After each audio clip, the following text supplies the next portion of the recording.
Guatemala is a country marked by raw power and staggering poverty, where order is imposed at the point of a gun, and health care is like every other human right, a province of the privileged. Follow your nose.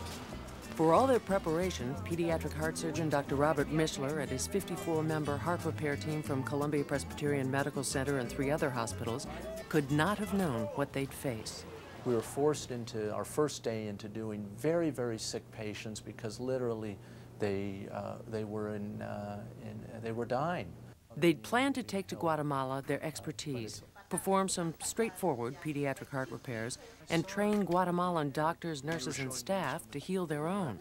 This whole effort is directed not only at helping the children and literally saving lives and making children feel better, but its focus is an educational focus. Guatemalan doctors, Guatemalan nurses can learn from the American doctors the technology and the way to do the things and the operations right in the small children. Buenas tardes, pasen adelante. Dr. Guillermo Gaitan, trained in the States, now heads Roosevelt Hospital's cardiology unit in Guatemala City. He could offer these children no more than a diagnosis. Lista. Acostate otra vez. Ahora te va a examinar la doctora, ¿viste? Va a hacer lo mismo que yo hice. Dr. Gaitan had tracked 20 prospective patients, children with relatively simple cardiac problems. But word of the team's arrival had spread. More than 100 desperate families had shown up.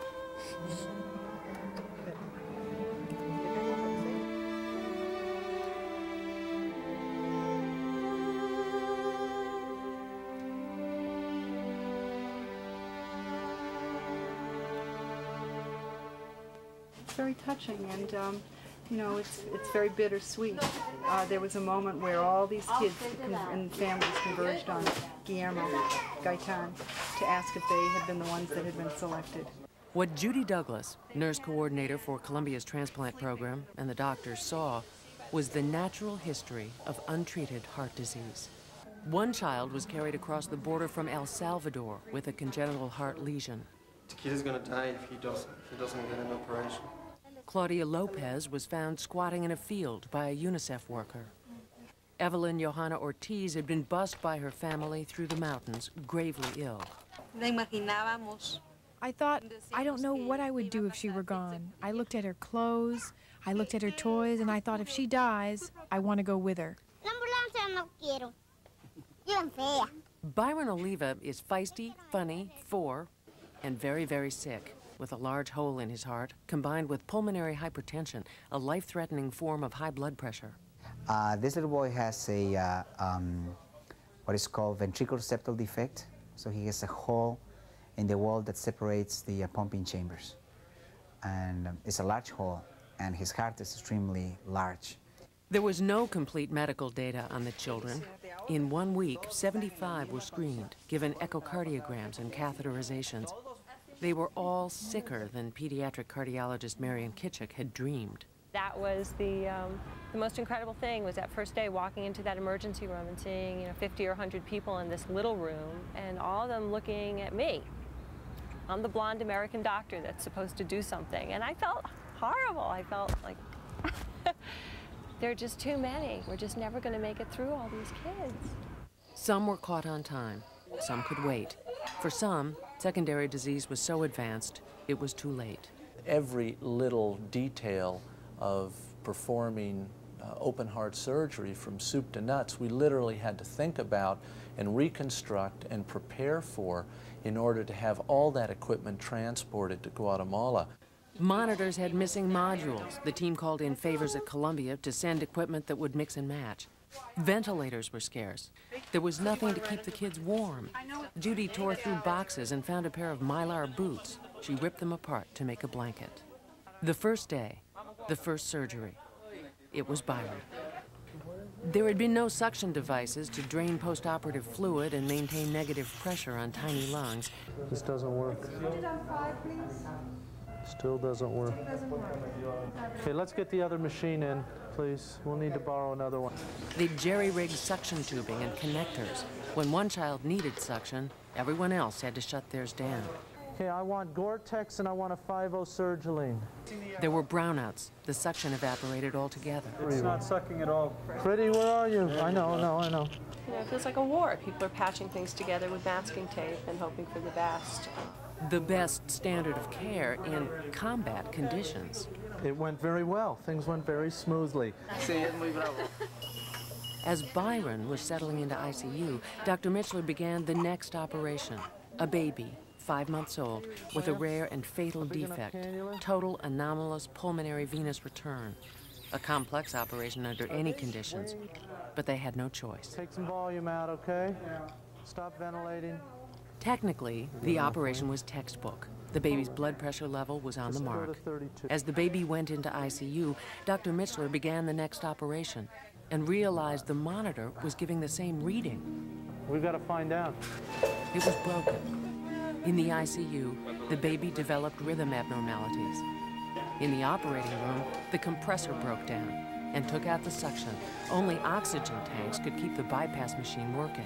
One of our patients was doing well for several hours in the intensive care unit when we identified the fact that the monitor was inappropriately telling us what the patient's blood pressure was, and therefore it became a problem. We were unable to correct the problem in time, and we lost that child. Dr. Mitchler's professional tone belied his anguish over the death, his anger at the mechanical breakdown, his horror that on that first day, their worst nightmare had come true.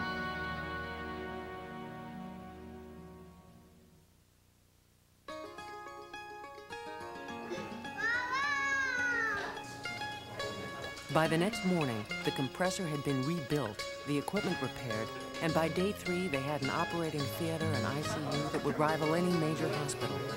They worked with such volume on such sick kids that the old rules of an organized, stratified medical center no longer apply. Every person made the difference. Alan, the respiratory therapist who day and night hefted oxygen tanks through the ICU like Atlas, holding up the whole world.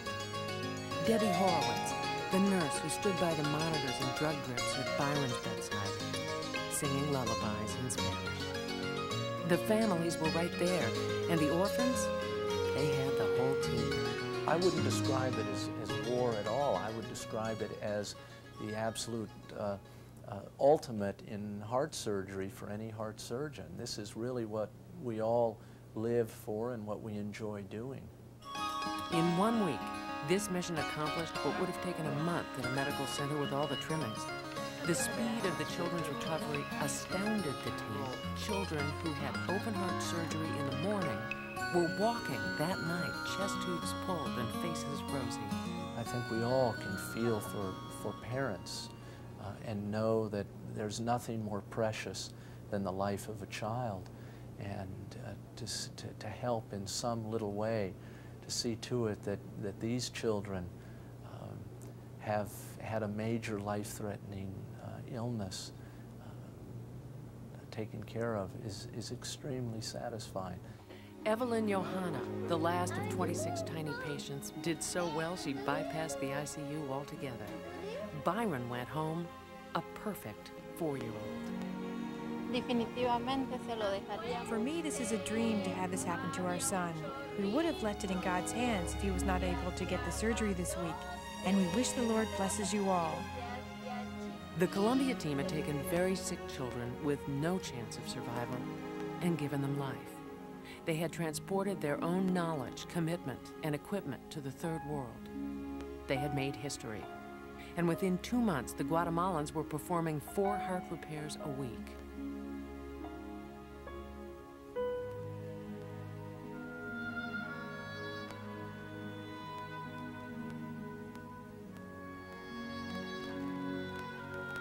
It's been written, to know that one life can breathe easier because you have lived. That is to have succeeded.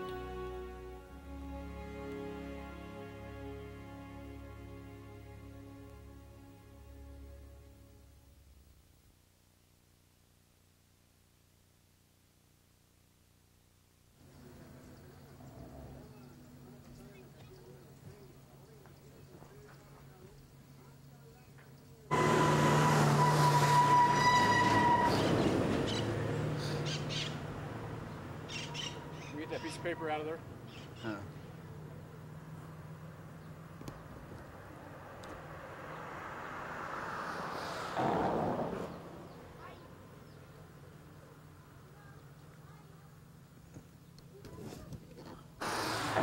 Don't let him move.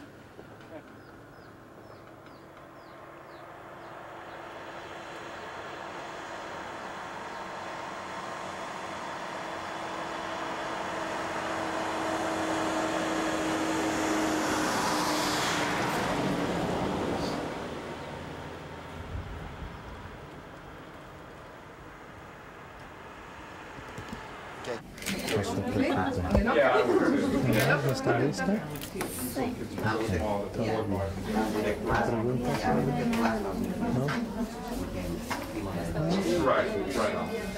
Ella quería operarse. Okay, y ese oído está en el medio del corazón.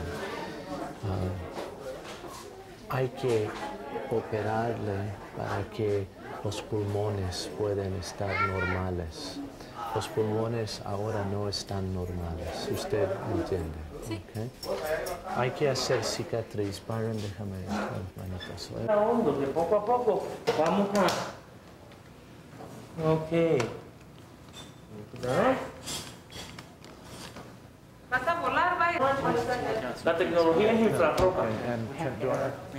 En vez de pasar una luz infrarroja a través de los gases y de acuerdo Para el CO2. para el CO2, de acuerdo a la presión, o no hay, o cero, o se calibra este. Okay, battery set up, everything set up. Oh, he's already putting wires in, so he'll be here in 5 minutes.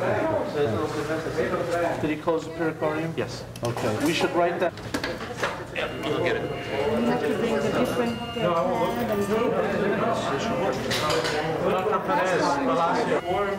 it on 10 and it didn't work. No, there's a space. Give us another pencil just in case.